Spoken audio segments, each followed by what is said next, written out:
की, भारत माता की। जो मेरी आवाज सुन रहे हैं, इधर उधर बैठे हैं, भारत आपका भी है भैया।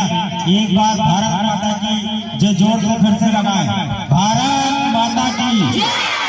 बोलो सियावर रामचंद्र की, सियावर रामचंद्र की। आज ग्राम बिजनौर में इस शाला परिसर में आपको 75 साल पूर्व की याद दिलाई है और 25 से 30 वर्ष पहले एक समय था कि हम भी कभी बच्चे हुआ करते थे। तो आज जो बच्चे सामने बैठे हैं, वहां बैठने का किसी दिन हमारा भी एक समय था। आज इस शाला परिसर में अर्चना धनबाद मैडम ने बहुत अच्छा संचालन करा। मैं आपको याद दिलाता हूं कि आज से 30 वर्ष पहले कोई ये नहीं सोचता कि देश बदल रहा है, लेकिन आज प्रमाण आपके सामने है कि मातृशक्तियों में महिलाएं भी बढ़ चढ़कर हिस्सा ले रही है और जो काम बहुत सारे पुरुष नहीं कर सकते हैं, वो आज हमारी माता बहनें कर रही हैं। तो आज 75वें गणतंत्र दिवस की आप सबको, ग्रामवासी वालों, ग्रामवासी को और समस्त बच्चों को ढेर सारी शुभकामना, बधाई।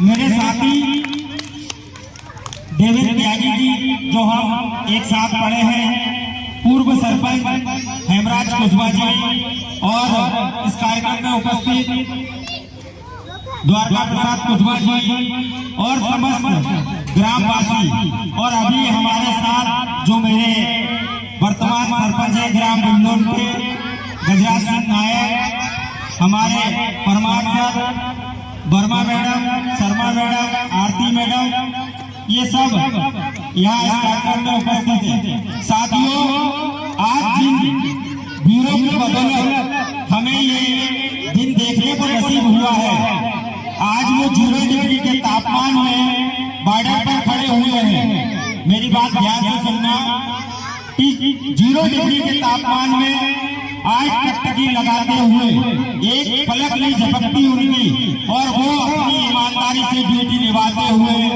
बॉर्डर पर खड़े हुए हैं। मैं चाहूंगा कि उन शहीदों के लिए भी एक बार जोरदार ताली बजाएं। एक वाक्य में आपको याद दिलाता हूं कि आज भारत को डॉक्टर बाबा साहब भीमराव अम्बेडकर ने भारत को एक लिखित संविधान और ऐसा संविधान दिया है कि दूसरे किसी देश के पास ऐसा संविधान नहीं है। लेकिन मैं आपको याद दिलाता हूं कि कितनी कठिनाइयों के बाद उन्होंने इस संविधान की रचना की है।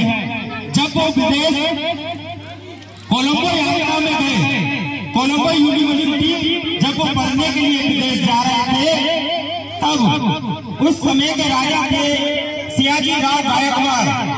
उनके पास इतने पैसे भी नहीं थे कि वो पढ़े या उस कॉलेज, उस यूनिवर्सिटी की फीस अदा कर सके। लेकिन गायकवाड़ परिवार की छात्रवृत्ति के मिलने पर वो जब यूनिवर्सिटी पहुंचे कोलंबो, तब वहां से उन्होंने शिक्षा ग्रहण की और उसी शिक्षा के अंतिम चरण में उनके पास पैसे खत्म हो गए और राजा थे वो स्वर्ग सिधार गए।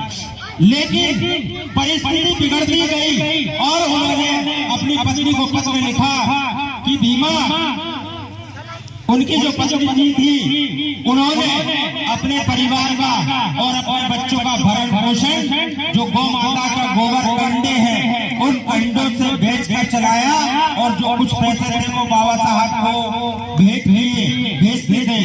लेकिन उद्देश्य इसका यह है कि इतनी बड़ी परिस्थितियों के बाद भी उन्होंने हमारे देश की चिंता की और हमारी चिंता की। आज हमें इतना सुंदर संविधान दिया, जो संविधान जिससे देश चलता है। और एक बात और याद दिलाता हूं मैं साथियों कि डॉक्टर बाबा साहब अम्बेडकर जब जा रहे थे, तब उनके भाई का संदेशा उन्हें मिला कि भीमा, तुम्हारे बेटे का तुम्हारा बेटा शांत हो गया है। आज कोई यदि अपने बच्चे के गिरने की खबर सुन ले तो वो घबरा जाता है, लेकिन डॉक्टर बाबा साहब भीमराव अंबेडकर को अपने पुत्र की मृत्यु का संदेशा मिला, लेकिन उन्होंने कहा कि तुम्हें अंतिम संस्कार मैं करूंगा, आप करो। ये अंतिम संस्कार आप भी कर सकते हो। अपने भाई को कहा कर देना अंतिम संस्कार, लेकिन वो इस पीढ़ी की तड़प को जानते थे, इस पीढ़ी की तड़प को जानते थे। उन्हें मालूम था कि आने वाले भविष्य में हमारे देश का क्या हाल होने वाला है। उन्होंने चिंता की उनके लाखों लाख बेटों की। बोले एक बेटा यदि कुर्बान होता है तो मेरे लाखों लाख बेटे हैं जिनके भविष्य की मुझे चिंता करनी है। ऐसे डॉक्टर बाबा साहब भीमराव अंबेडकर जिन्होंने हमें ये संविधान दिया और इस संविधान से आज देश चलता है और इसी संविधान के तहत दुनिया के काम होते हैं। यदि आज हमें अधिकार मिले हैं तो डॉक्टर बाबा साहब भीमराव अंबेडकर के उस संविधान की ताकत है। आज यदि मैं यहाँ बोल पा रहा हूँ तो ये डॉक्टर बाबा साहब भीमराव अंबेडकर के उस संविधान की ताकत है। आज मैंने एक उदाहरण बताया, मेरी बहन ने बहुत अच्छा संचालन करा। ये पीढ़ी बदल रही है, वास्तव में देश बदल रहा है। क्यों? क्योंकि पहले नारियों को पढ़ने के लिए आजादी नहीं थी और आज हालात आपके सामने है कि वास्तव में यदि देश बदल रहा है तो ये कोई देन है तो डॉक्टर बाबा साहब भीमराव अंबेडकर जैसे महापुरुषों की देन है। इसी के साथ आप सब यहाँ आए, इसके लिए पुनः एक बार 75वें गणतंत्र दिवस की आप सबको हार्दिक हार्दिक शुभकामना एवं बधाई। सारा परिवार को पुनः एक बार बधाई कि आपने 75 वर्ष पूर्व की याद दिलाकर इस दर्द को ताजा करा और ऐसे अवसर मिलते रहे और पुरानी यादें आती रहे, ताकि हमारे जो बच्चे हैं उनमें से भी कोई निकलकर शायद बाबा साहब के कदमों पर चल जाए, उस संविधान की दिशा में चल जाए, तो इस गांव का वास्तव में विकास होगा